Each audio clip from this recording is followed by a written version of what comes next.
नमस्कार, मैं शेखर त्रिवेदी। जिस तरह से देश में एक के बाद एक शिक्षा व्यवस्था में बदलाव की बयार बह रही है, भारत में शिक्षा व्यवस्था में बड़े सुधारों की जरूरत जताई जा रही है। विकसित भारत के लक्ष्य के सामने जिस तरीके की हमारी व्यवस्थाएं हैं, ऐसे तमाम स्कूल, विकसित कॉलेज और विकसित यूनिवर्सिटीज बनाने पर हमें फोकस करना होगा। हमें और पुराने पाठ्यक्रमों को बंद करना होगा जो आज की जरूरतों से मेल नहीं खाते। हमारी एजुकेशन का ये बहुत बड़ा फ्लॉ है, यही दिक्कत भी है। अगर शिक्षा हमारे रोजगार के लिए उपयोगी ना हो तो ऐसी शिक्षा का क्या मायने? चीन से लेकर यूरोप तक कई देशों ने अपने यहां पारंपरिक कोर्सेज को पूरी तरीके से बंद कर दिया है और एआई के आने से शिक्षा को उसी तरह से अपडेट करने पर फोकस किया है जिससे यूनिवर्सिटी से निकलने के बाद छात्रों को रोजगार आसानी से मिल सके। भारत में कई ऐसे ग्रेजुएशन कोर्स हैं जो रोजगार के लिहाज से महत्वपूर्ण नहीं है। ग्रेजुएशन की डिग्री लेने के बाद केवल 56% युवा रोजगार के योग्य पाए जाते हैं। युवाओं में डिग्री वाली शिक्षा के साथ ही कौशल विकास को बढ़ाना भी बहुत जरूरी है। एआई और मशीन लर्निंग में रोजगार के कई गुना अवसर बढ़े हैं। सरकार इसी आधार पर यूनिवर्सिटीज में पाठ्यक्रम तैयार करने के लिए भी कह रही है, तैयार करने भी चाहिए। पारंपरिक पाठ्यक्रमों के बजाय उद्यमिता और कौशल विकास पर जोर देना होगा, तभी विकसित भारत के संकल्प को पूरा किया जा सकता है। विकसित भारत के लक्ष्य की सबसे महत्वपूर्ण और मजबूत सीढ़ी शिक्षा ही है। अब सवाल इस बात का है कि आखिर हमारे देश में जो बच्चे high school, inter, graduation, post graduation करके निकलते हैं, वहां पर हमें बेरोजगारों की एक बहुत बड़ी संख्या क्यों दिखाई देती? वजह उसकी यह है कि हमारे देश में जिस तरीके की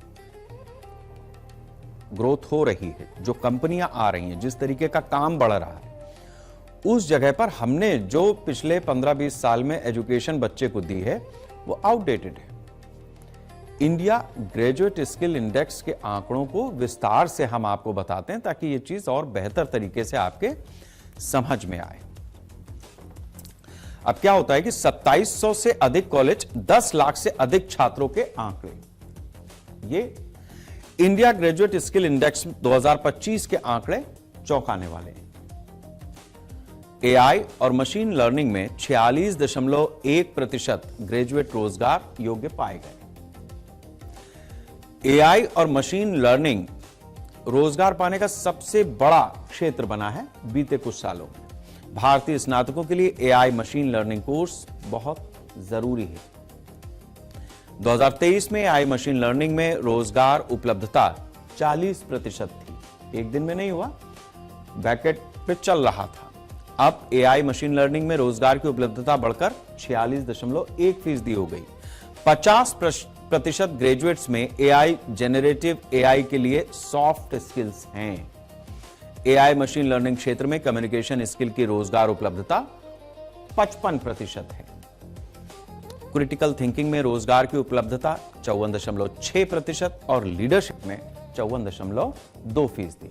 लर्निंग एलिजिबिलिटी में ग्रेजुएट्स की रोजगार उपलब्धता 46% दर्ज की गई। एआई क्रिएटिविटी के क्षेत्र में रोजगार उपलब्धता 44.3% दर्ज है। भविष्य की नौकरियों में एआई कौशल के साथ सॉफ्ट स्किल जरूरी है। मार्केट में एआई और सॉफ्ट स्किल्स स्नातकों की मांग सबसे ज्यादा है। एआई को आप समझ सके, आर्टिफिशियल इंटेलिजेंस। जाहिर सी बात है कि जब हमारी तकनीक जैसे जैसे आगे बढ़ती है, उस हिसाब से अगर हम अपने आप को अपडेट नहीं करेंगे तो फिर हम पीछे रह जाएंगे। जैसे एक समय पर नंबर वाले फोन होते थे, डायल करने वाले थे। सबसे पहले तो लैंडलाइन ही था, पेजर भी बीच में आए, वो आउटडेटेड हो गए, मोबाइल आ गया। अब आज मोबाइल का स्वरूप भी इतना बदल गया है कि वो मल्टीपर्पज मोबाइल हैं, उनसे फिल्में भी बन रही हैं, शूट हो रहे हैं। तो इस लिहाज से जो हमारी एजुकेशन है, परंपरागत रूप से बीए, एमए जो हम कोर्सेज में करते आए हैं, उसकी उपयोगिता अब उस तरह से नहीं है जिस तरीके के जॉब्स की रिक्वायरमेंट बढ़ती जा रही है। एआई आने के बाद किस तरह से रोजगार के अवसर उपलब्धता बदल रही है, इसको लेकर कई देशों में शिक्षा में बड़े बदलाव किए गए हैं। किस तरीके के बदलाव हैं, क्या बदलाव हैं? एआई आने के बाद कई देशों ने रोजगार केंद्रित शिक्षा पर जोर दिया है। ग्रेजुएट पाठ्यक्रमों में एआई और मशीन लर्निंग ये सब्जेक्ट्स तेजी से बढ़े हैं, जोड़े भी जा रहे हैं। एआई साक्षरता को अब कई देशों में बुनियादी कौशल के रूप में माना जा रहा है। डेटा साइंस और प्रॉम्प्ट इंजीनियरिंग जैसे नए विषय भी शामिल किए जा रहे हैं। बिजनेस, कानून और चिकित्सा पाठ्यक्रमों में भी एआई पढ़ाया जा रहा है। कई विश्वविद्यालय उद्योग की जरूरतों के अनुसार सिलेबस को अपडेट कर रहे हैं। दुनिया के ज्यादातर देशों ने एआई आधारित शिक्षा व्यवस्था में सुधार शुरू किए हैं। यूनेस्को के अनुसार 11 देशों में सरकारी स्तर पर एआई स्कूल पाठ्यक्रम में शामिल किया गया है। चीन ने स्कूल और उच्च शिक्षा में एआई शिक्षा का तेजी से विस्तार किया है। सिंगापुर ने एआई कौशल और एआई लिटरेसी को राष्ट्रीय प्राथमिकता बना दिया है। यूएई ने शुरुआती कक्षाओं से एआई शिक्षा लागू करने की घोषणा कर दी है। भारत ने नई शिक्षा नीति और सीबीएसई के माध्यम से एआई शिक्षा का विस्तार किया है। अधिकांश विकसित देश एआई केंद्रित शिक्षा सुधार लागू कर रहे हैं। एआई आने के बाद से जिस तरीके की उपलब्धता रोजगार को लेकर के लोगों की होनी चाहिए, उसके कंपैरिजन में हमारे भारत में उतने एक्सपर्ट्स अभी नहीं हैं। लेकिन यह भी ध्यान रखिएगा कि जिस तरीके से एआई का प्रभाव बढ़ता जा रहा है, आने वाले साल जो होंगे, ऐसा नहीं है कि हमेशा यही टेक्नोलॉजी या यही सिस्टम काम करता रहेगा, बदलेगा। उस बदलाव के अनुरूप हमें हर साल दर साल जिस हिसाब से टेक्नोलॉजी चेंज हो रही है, उसी हिसाब से हमें अपनी एजुकेशन को भी चेंज करना होगा। भारत सरकार ने एआई आधारित शिक्षा को लागू करने की बड़ी तैयारी की है, जिसमें युवाओं को ज्यादा से ज्यादा रोजगार मिल सके। अब यह किस तरीके की व्यवस्था है? नई शिक्षा नीति 2020 में एआई को प्राथमिकता दी गई है। सीबीएसई ने एआई को स्किल विषय के रूप में शामिल किया है। कक्षा 3 से 8 तक एआई कंप्यूटेशनल थिंकिंग को जोड़ा गया है। इंडिया एआई मिशन से एआई शिक्षा को बढ़ावा दिया जा रहा है। इंडिया एआई फ्यूचर स्किल से एआई प्रशिक्षण भी शुरू हुआ है। आईआईटी, ट्रिपल आईटी और एनआईटी में एआई पाठ्यक्रम बढ़ाए गए। एआईसीटीई ने एआई आधारित नए कोर्सेज को मंजूरी दी है। एनईटीएफ शिक्षा में एआई के उपयोग को बढ़ावा दिया जा रहा है। एआई आधारित वर्चुअल लैब डेवलप की जा रही हैं। शिक्षकों और छात्रों को एआई का प्रशिक्षण दिया जा रहा है।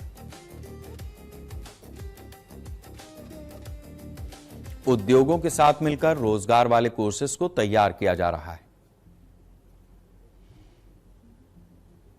एआई और डेटा साइंस पर विशेष डिग्री कोर्स भी हाल के दिनों में शुरू हुए हैं। कई यूनिवर्सिटीज में इस तरीके के कोर्सेज आ गए हैं। भारत को वैश्विक एआई टैलेंट हब बनाने का लक्ष्य रखा गया है।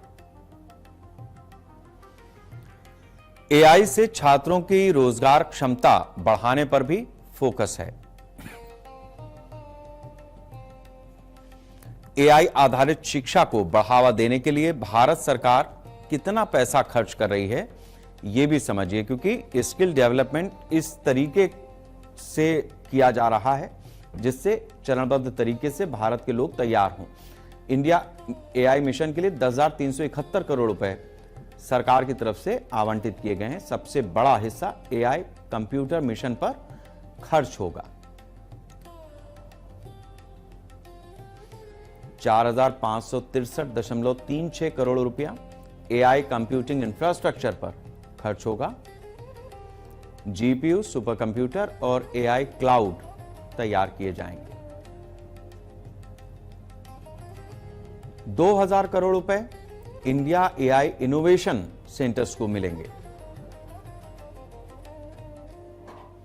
इस राशि से स्वदेशी एआई मॉडल और एलएलएम विकसित किए जाएंगे।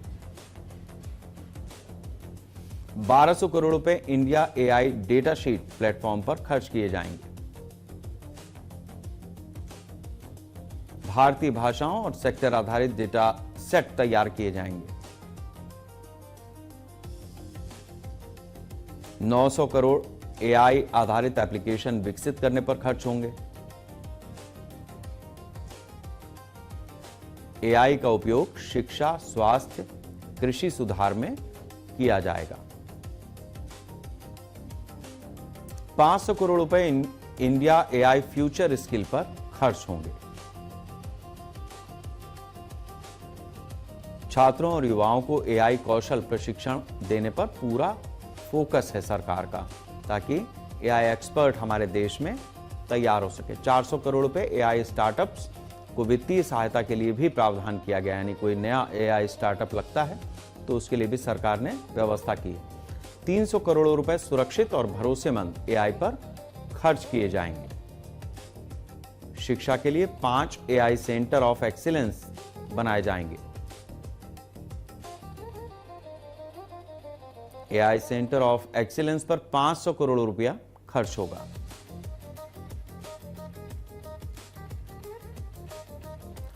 भारत में पारंपरिक कोर्सेज को लेकर जो सवाल उठ रहे हैं उसे भी समझना जरूरी है कि आखिर ये सवाल क्यों उठ रहे हैं, दिक्कत कहां पर है।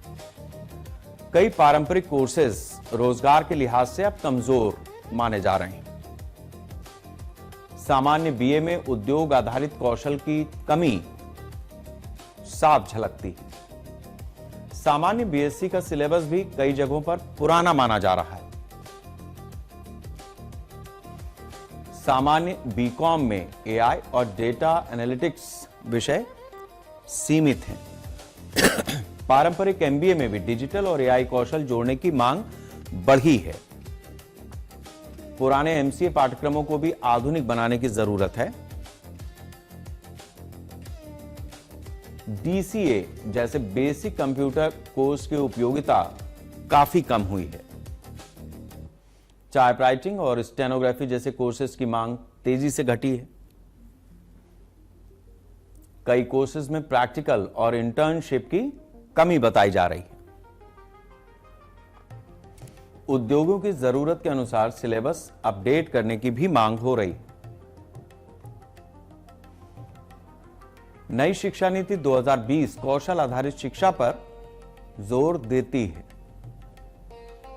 विश्वविद्यालय एआई, डेटा साइंस जैसे विषयों को अब जोड़ रहे हैं।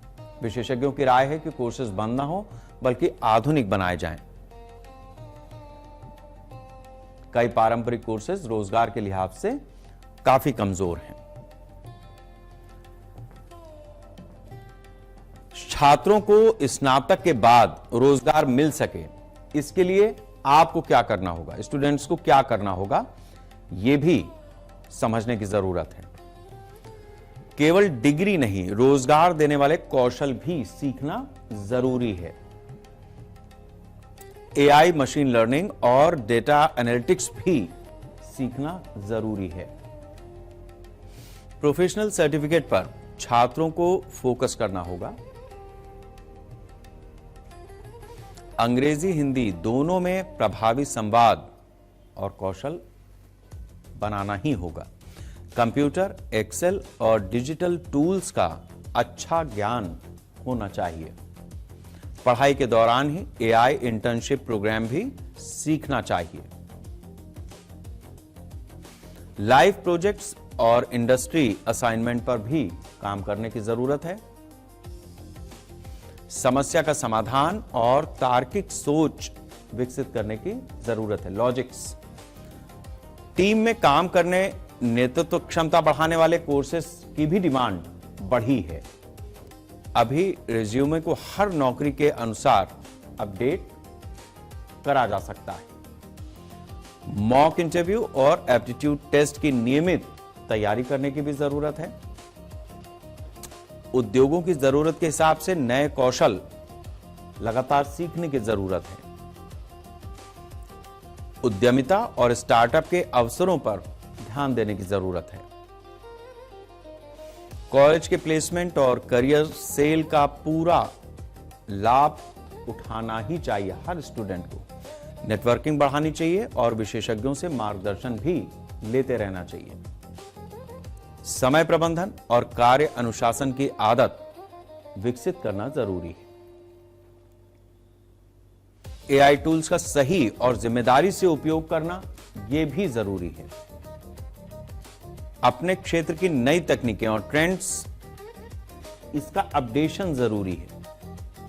सीखने की आदत और उससे आगे बढ़ने की ललक, ये दोनों चीजें साथ साथ चलती हैं। लिहाजा निरंतर कौशल विकास के जरिए रोजगार की बड़ी कुंजी आप अपने हाथ में रख सकते हैं। जो बात हमने बताई आज, इसके पीछे का मकसद यही है कि हमारी शिक्षा किस तरीके की हो, पारदर्शी हो, उसको लेकर हमारी संसद में एक बहस अभी चल रही है। कुछ देर में जो बिल सरकार ने रखा है वो पास हो जाएगा।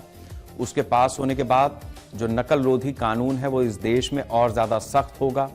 आपकी जो परीक्षाएं हैं वो पहले की बनस्पत थोड़ी सी कठिन महसूस होंगी, लेकिन वो कठिन क्वेश्चंस के हिसाब से नहीं होंगी। उसकी जो व्यवस्थाएं हैं उसको दुरुस्त करने का प्रयास है और जाहिर सी बात है कि उसमें इन और आउट, चेक इन आउट, ये सारी चीजें बढ़ेंगी और उसके हिसाब से आपको लग सकता है कि हम थोड़ा सा अनईजी हो रहे हैं, लेकिन उस चीज पे भी आप पार पा जाएंगे। बड़ी चीज यह है कि जो कुछ भी आप पढ़ रहे हैं उस चीज में किस तरीके से आज आर्टिफिशियल इंटेलिजेंस का उपयोग, यानी कंप्यूटर सेंसेस जिस तरीके से काम कर रहे हैं, नई तकनीक के साथ में आप उसको किस तरीके से जोड़ पा रहे हैं, ये सबसे ज्यादा जरूरी है। कोई भी उद्योग हो, कोई भी काम हो, किसी भी तरीके का आप काम करते हो, चाहे वो पत्रकारिता से जुड़ा हो, चाहे किसी हैवी मशीनरी को बनाने से जुड़ा हो, आप साइंटिस्ट हो, हर जगह पर अब आपको तकनीक की मदद लेनी ही पड़ रही है। यहां तक कि आप सरकारी हॉस्पिटल्स में भी अगर जा रहे हैं तो वहां पर रोबोट्स अब आ गए हैं जो आपका प्रॉपर ऑपरेशन तक कर रहे हैं। मिलीमीटर और उससे भी कम डिस्टेंस से आपकी जो चोट है या आपकी हड्डी है उसको जोड़ने का वो काम कर रहे हैं। उस रोबोट के पीछे खड़ा एक डॉक्टर ही है, वही उसको प्रोग्राम कर रहा है और फिर रोबोट के जरिए बहुत ही शाइस्तगी से और बहुत बारीक तरीके से वो उस काम को अंजाम दे रहा है जो अपने हाथों से एक समय तक दिया जाता था, फिर उसका असर कम हो जाता था। मतलब कोई हाथ से अगर ऑपरेशन किया गया, वो मियाद उसकी 20 साल या 25 साल है, तो आज जो रोबोट से हो रहा है वो 35 या 40 साल तक काम कर सकता है आपका उस जगह पे, उस पर्टिकुलर एरिया में आपको कोई दिक्कत नहीं होगी। कंसाइज होकर के सिर्फ उसी हिस्से को डॉक्टर्स डिटैच कर रहे हैं या उसको ऑपरेट कर रहे हैं, इस तरीके की चीजें। जरूरी यह है कि जो परंपरागत रूप से डॉक्टरी पढ़ करके आया है, मेडिकल का स्टूडेंट है, वो एआई तकनीक के जरिए ही उस रोबोट का इस्तेमाल कर पाएगा। यही चीज हर क्षेत्र में है। लिहाजा अपनी स्किल्स को बढ़ाने की जरूरत है। अगर आप किसी पारंपरिक काम से भी जुड़े हैं तो भी आपको इस तकनीक की आवश्यकता पड़ेगी ताकि आप बढ़ें और ये देश भी बढ़े। एक तरफ हम देख रहे हैं कि बड़ी संख्या में लोग बेरोजगार हैं, लोगों को नौकरी चाहिए, नौकरी उस तरह से मिल नहीं रही है, लेकिन आंकड़े अपनी तरह से देश की प्रगति को बयां करते हैं। वो भी आंकड़े हैं, कुछ और आंकड़े भी इस देश में आज सामने आए हैं। भारत में अमीरों की संख्या में भी तेजी से इजाफा हो रहा है। अरबपतियों की संख्या में बेतहाशा बढ़ोतरी हुई है। लोकसभा में वित्त राज्य मंत्री पंकज चौधरी की तरफ से दिए गए एक जवाब में जो आंकड़े सामने आए, उससे पता चल रहा है कि देश में कितनी तेजी से अरबपतियों की संख्या में इजाफा हुआ है। देश में सालाना 100 करोड़ रुपए या इससे ज्यादा कमाने वाले लोगों की संख्या 4 गुना बढ़ी है। वित्त मंत्रालय की तरफ से जो रिपोर्ट दी गई है उसके मुताबिक ग्रामीण और शहरी आबादी के बीच खर्च का अंतर भी कम हुआ है। ग्रामीण परिवारों में भी आधुनिक उपभोग की वस्तुओं में जबरदस्त वृद्धि हुई है। भारत की बढ़ती अरबपतियों की संख्या को इस हिसाब से भी समझ सकते हैं कि भारत में कारोबार करने में कोई अड़चन नहीं होती। भारत में व्यापार करने वालों को किसी तरह की समस्या का सामना नहीं करना पड़ता है। उद्योगों के लिए सरकार ने जो नीतियां बनाई हैं उससे कारोबार करने वालों को फायदा हो रहा है। जाहिर सी बात है कि अगर 100 करोड़ या इससे ज्यादा सालाना आमदनी वालों की संख्या में बढ़ोतरी हो रही है तो इससे रोजगार में भी बढ़ोतरी हुई है।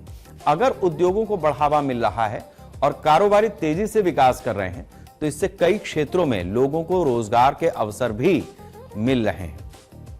अब जो आंकड़े सामने आए हैं उसकी डिटेल्स किस तरह की हैं? 100 करोड़ रुपए से ज्यादा कमाने वाले लोगों का जो आंकड़ा लोकसभा में पेश किया गया है उसकी डिटेल्स समझिए कि कैसे कितने लोग हैं। 2021-22 में 100 करोड़ से ज्यादा आय वाले करदाता 142 थे। 22-23 में बढ़कर के यह संख्या 301 हो गई है। 23-24 में ये घटकर 284 हो गई। 24-25 में करदाताओं की संख्या फिर से बढ़ी और 415 पर पहुंची, इस 100 करोड़ से ऊपर वाले। 2025-26 में करदाताओं की संख्या 576 पर पहुंच गई है।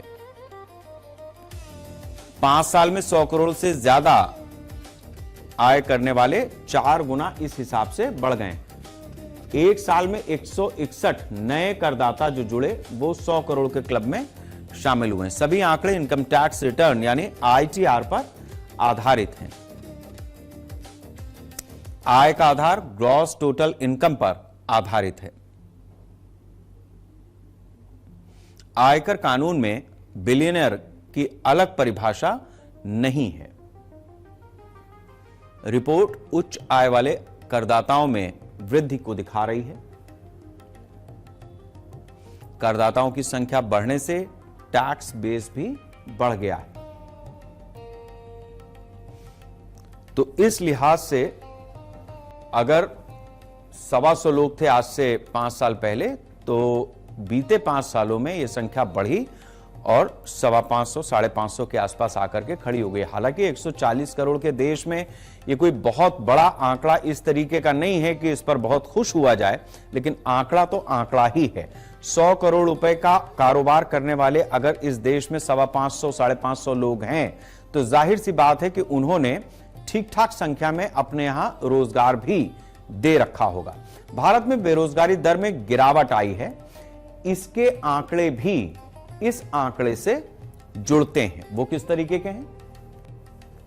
2025 में राष्ट्रीय बेरोजगारी दर घटकर 3.1% पर आई है। 2024 में बेरोजगारी दर 3.2% पर रही थी। 2022 में बेरोजगारी दर 3.6% दर्ज की गई। 2022 से 25 के बीच में बेरोजगारी दर में गिरावट दर्ज की गई है।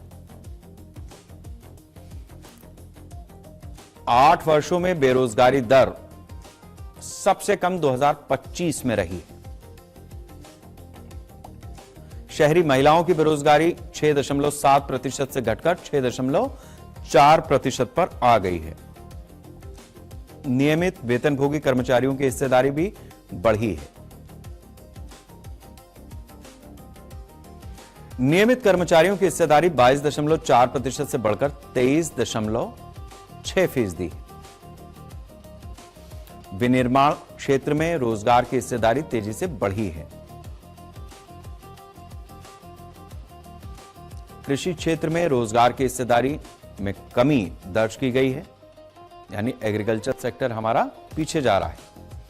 श्रम भागीदारी यानी LFPR 2025 में लगभग स्थिर रही है, यानी मजदूरों, ऐसा नहीं है कि लोग जाकर के मजदूरी करने लगे। कार्यशील जनसंख्या अनुपात भी 2025 में स्थिर रहा है। शहरी क्षेत्रों में रोजगार के अवसरों में सुधार देखा गया है। सरकार के अनुसार रोजगार बाजार धीरे धीरे मजबूत हो रहा है।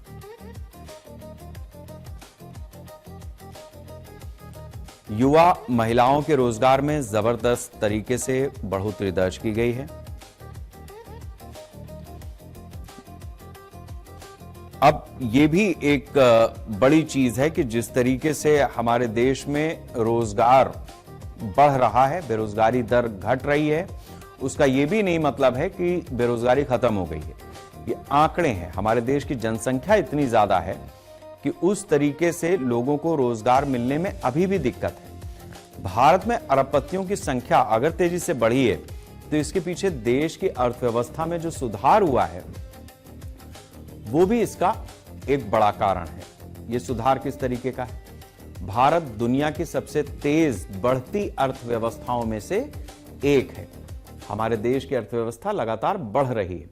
वित्तीय वर्ष 2024-25 में जीडीपी वृद्धि दर 6.5% रही है।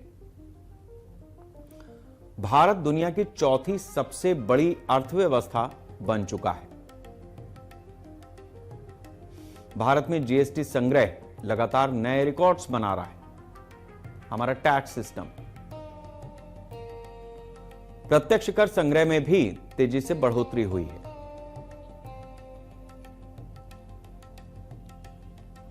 भारत में विदेशी मुद्रा भंडार मजबूत स्तर पर पहुंचा है। डिजिटल भुगतान में भारत दुनिया के अग्रणी देशों में शामिल हुआ है। विनिर्माण और सेवा क्षेत्र में लगातार विस्तार भी दर्ज किया जा रहा है। सड़क, रेल, बंदरगाह और हवाई अड्डों पर बड़ा निवेश हुआ है। मोबाइल, इलेक्ट्रॉनिक्स और रक्षा उत्पादन में भी तेजी से वृद्धि हुई है। हमारे देश में स्टार्टअप, यूनिकॉर्न कंपनियों की संख्या में भी इजाफा है।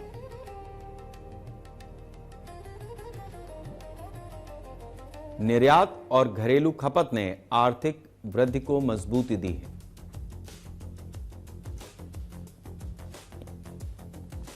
बेरोजगारी दर में गिरावट रोजगार के अवसरों में सुधार की वजह से हुआ है।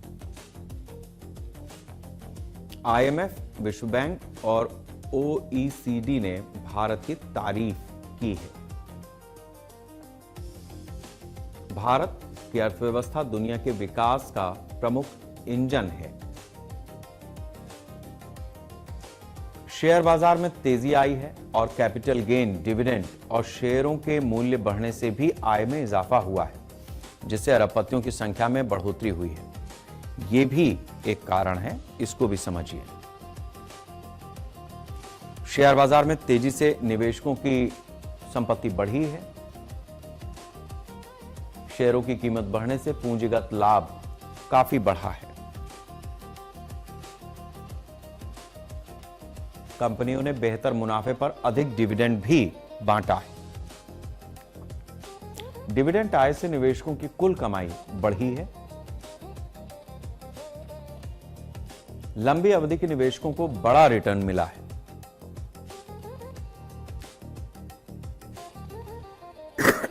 मजबूत कॉरपोरेट मुनाफे ने शेयर बाजार को सहारा दिया है। विदेशी और घरेलू निवेश में लगातार बढ़ोतरी हुई है। म्यूचुअल फंड निवेश से भी बाजार में नई पूंजी आई है। आईपीओ और नई लिस्टिंग से भी निवेश के अवसर बढ़े हैं। बढ़ते बाजार से हाई नेटवर्थ निवेशकों की संपत्ति बढ़ती दिखाई दे रही है। कई निवेशक 100 करोड़ से अधिक आय वर्ग में पहुंच गए हैं। पूंजीगत लाभ और डिविडेंड ने कर योग्य आय भी बढ़ा दी है। बाजार की तेजी से करोड़पतियों, अरबपतियों की संख्या बढ़ी है। मजबूत अर्थव्यवस्था ने निवेशकों का भरोसा भी बढ़ाया है। शेयर बाजार की तेजी ने उच्च आय वर्ग का विस्तार किया है। शेयर बाजार में लगातार तेजी से निवेशकों की संपत्ति बढ़ती जा रही है। इस लिहाज से भी, यानी हमारे देश में जो पैसा लोगों के पास है वो अलग अलग सेक्टर्स में जिस तरीके से लगाते हैं उसका असर भी हमारे यहां अरबपतियों की संख्या बढ़ने में साफ दिखाई दे रहा है। भारत में टैक्स अनुपालन भी मजबूत हुआ है। डिजिटल निगरानी और ई फाइलिंग से वास्तविक आय की घोषणा बढ़ी है, जिसकी वजह से जो चीजें पहले रिकॉर्ड्स में नहीं थीं वो रिकॉर्ड्स में आई हैं। डिजिटल निगरानी से टैक्स चोरी पर अंकुश लगा है। ऐसा नहीं कि रुक गया है, लेकिन अंकुश लगा है। ई फाइलिंग से रिटर्न दाखिल करना भी आसान हुआ है।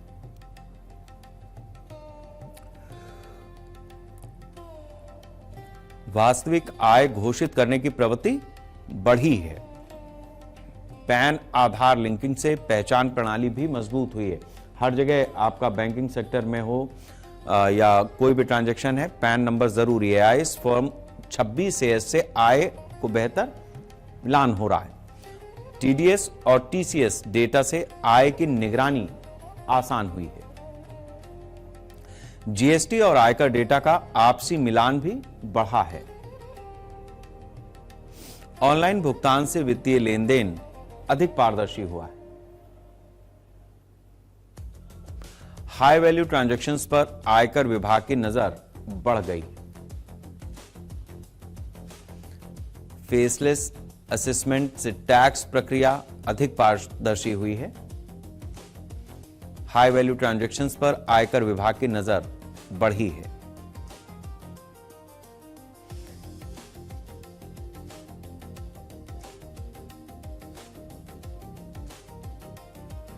डिजिटल सिस्टम से टैक्स अनुपालन में सुधार हुआ है। लोग समय पर आईटीआर दाखिल कर रहे हैं, जिसकी वजह से ये आंकड़ा बढ़ा हुआ दिखाई देता है। आयकर दायरा करदाताओं का आधार लगातार बढ़ने से हमारे सिस्टम में जो सुधार हुआ है, स्वैच्छिक कर भुगतान की प्रवृत्ति भी पहले से ज्यादा मजबूत हुई है। बेहतर टैक्स अनुपालन से सरकार को राजस्व में भी बढ़ोतरी देखी गई। डिजिटल निगरानी से टैक्स चोरी पर अंकुश लगा है। सरकार को जो राजस्व ज्यादा प्राप्त हुआ है उसका असर यह है कि सरकार ने लोक कल्याण के जो काम है उसमें भी तेजी की है। मतलब अस्पताल बन रहे हैं, रोड बन रही है, एयरपोर्ट्स बन रहे हैं। तो ये जब इंफ्रास्ट्रक्चर डेवलप होता है देश के लेवल पर, तो जीडीपी देश की बढ़ती हुई दिखाई देती है। भारत सरकार ने जो नए स्टार्टअप शुरू किए हैं, नए उद्यमियों को आगे बढ़ने का इससे अवसर मिला है। इसकी वजह से भी लोगों के हाथ में मौका है कि वो आगे बढ़ें।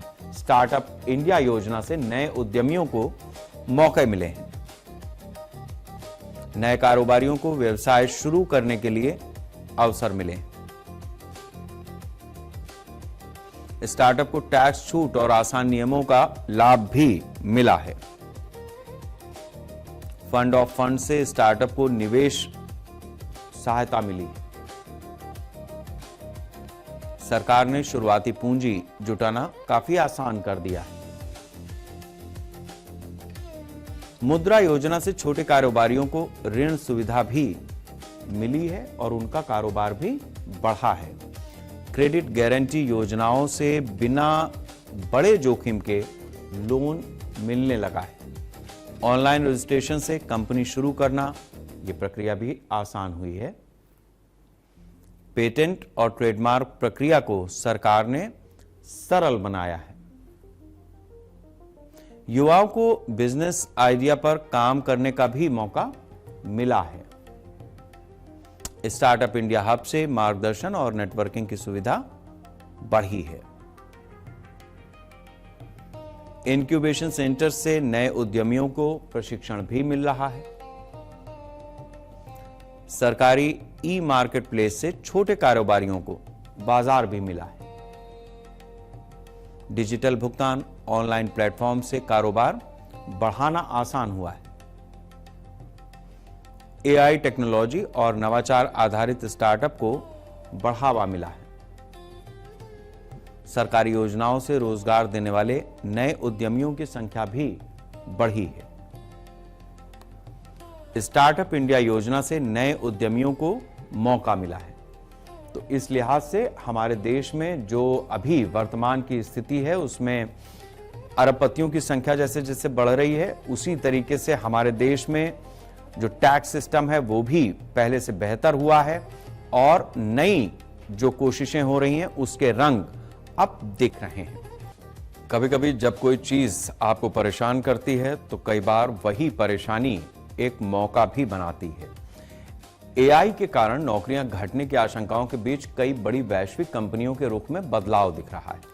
एआई में भारी निवेश के बावजूद उन्हें महसूस हुआ है कि केवल तकनीक के भरोसे कारोबार आसान नहीं है। यही वजह है कि कंपनियां फिर से भर्ती बढ़ाने की तैयारी में हैं। भारत में भी यह बदलाव देखने को मिल रहा है। रिपोर्ट्स के मुताबिक गूगल की मूल कंपनी अल्फाबेट, CSX और बूज एलन हैमिल्टन समेत अन्य वैश्विक कंपनियां पिछले 1.5 साल की सुस्ती के बाद नए कर्मचारियों की नियुक्तियों पर काम कर रही हैं। नई भर्ती विशेष रूप से सॉफ्टवेयर इंजीनियरिंग, साइबर सुरक्षा, क्लाउडिंग कंप्यूटिंग, डेटा एनालिसिस और एआई से जुड़े हुए पदों पर की जा रही हैं। विशेषज्ञों के मुताबिक कंपनियों को अब समझ आने लगा है कि एआई पूरी तरह से कर्मचारियों की जगह नहीं ले सकता, बल्कि एआई एजेंट्स के सटीक इस्तेमाल के लिए कुशल इंजीनियर्स और सेल्स कर्मियों की भी आवश्यकता होती है और इसके चलते विशेष रूप से जूनियर और फ्रेशर स्तर के युवाओं की मांग में तेजी आई है। एआई पर सबसे ज्यादा खर्च करने वाली कंपनियां जिस तरीके की रिपोर्ट्स अब सामने आ रही हैं, सबसे पहले इस बात को हम समझने की कोशिश करते हैं। गोल्डमैन सैक्स की रिपोर्ट के अनुसार एआई इंफ्रास्ट्रक्चर के निवेश तेजी से बढ़ा है। बड़ी टेक कंपनियां एआई डेटा सेंटर और कंप्यूटिंग क्षमता पर काफी भारी खर्च कर रही हैं। एआई निवेश के लिए कंपनियों ने कर्ज और बॉन्ड्स के जरिए बड़ी पूंजी जुटाई है। रिपोर्ट के अनुसार 6 बड़ी कंपनियों ने करीब $244 अरब का कर्जा लिया है। यह कर्ज मुख्य रूप से एआई चिप्स, डेटा सेंटर और क्लाउड इंफ्रास्ट्रक्चर पर खर्च हो रहा है। माइक्रोसॉफ्ट, अमेज़न, गूगल, मेटा जैसी कंपनियां एआई क्षमता बढ़ाने में आगे हैं। एआई इंफ्रास्ट्रक्चर की लागत बढ़ने से कंपनियों की पूंजीगत खर्च काफी तेजी से बढ़ा है। कंपनियां भविष्य की एआई प्रतिस्पर्धा में बढ़त के लिए बड़े निवेश कर रही हैं। भारी कर्ज के बावजूद कंपनियां एआई के लंबे समय के फायदे पर भरोसा कर रही हैं। एआई निवेश से उत्पादकता बढ़ सकती है, लेकिन कर्ज का बोझ भी बड़ी चुनौती है। एआई के बजाय बड़ी कंपनियां भर्तियों को क्यों बढ़ा रही हैं, इसे भी आप समझिए। एआई आने के बावजूद कर्मचारियों की जरूरत बनी हुई है। कंपनियों को एआई चलाने के लिए कुशल लोगों की जरूरत पड़ती है। एआई टूल्स से काम तेज होता है, लेकिन फैसले इंसान लेते हैं। रचनात्मक सोच और रणनीति में मानव भूमिका जरूरी है। ग्राहक सेवा में मानवीय संवाद की भी मांग बनी हुई है। कंपनियां एआई और मानव कौशल को साथ लेकर चलना चाहती हैं। नए कारोबार बढ़ने से अतिरिक्त कर्मचारियों की जरूरत बढ़ी है। डिजिटल बदलाव के लिए नए तकनीकी विशेषज्ञ भी चाहिए होते हैं। डेटा साइंस, साइबर सिक्योरिटी में नौकरियां बढ़ी हैं।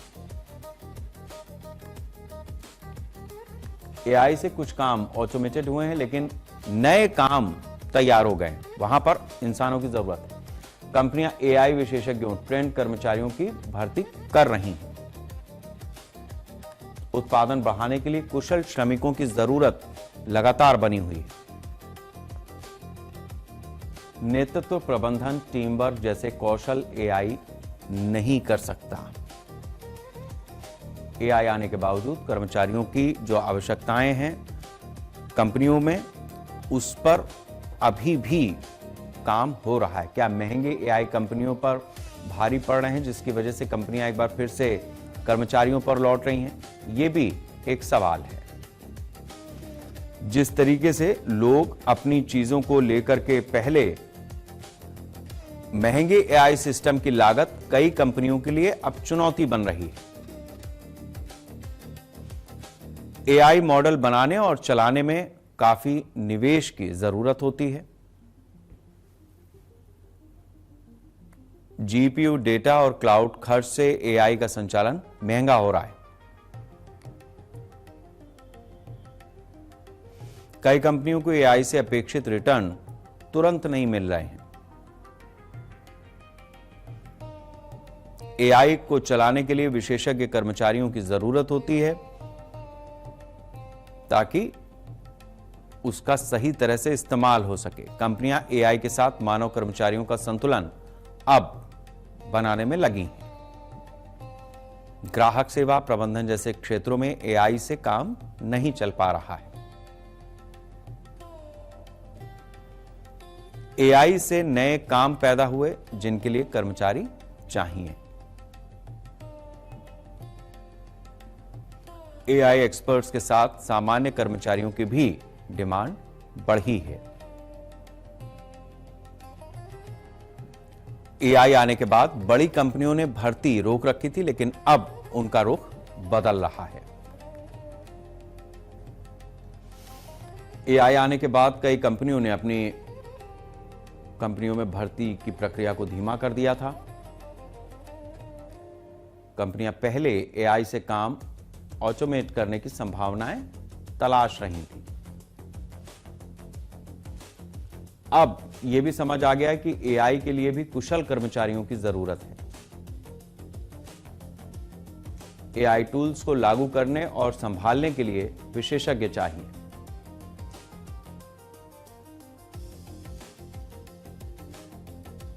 कारोबार बढ़ने से कंपनियों को नए कर्मचारियों की भी जरूरत पड़ रही है। एआई इंसानों की जगह लेने के बजाय काम करने का तरीका बदल रहा है। रचनात्मकता, नेतृत्व और ग्राहक संबंधों में मानव भूमिका अभी भी जरूरी है। कंपनियां एआई और कर्मचारियों के मिश्रित मॉडल पर आगे बढ़ रही हैं। तकनीकी कौशल वाले युवाओं की मांग भी तेजी से बढ़ी है।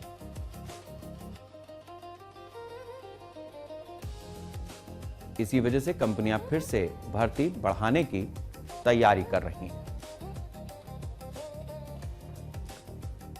तो जिस तरीके से किसी तकनीक के आने से फायदे होते हैं, उसी तकनीक से आगे के रास्ते भी बनते हैं। कई बार तकनीक इंसान से बड़ी दिखाई देती है, लेकिन फिर इंसान बताता है कि वो आखिर इंसान क्यों है।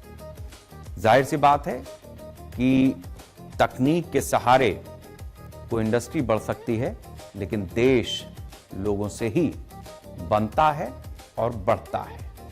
वंदे राष्ट्र।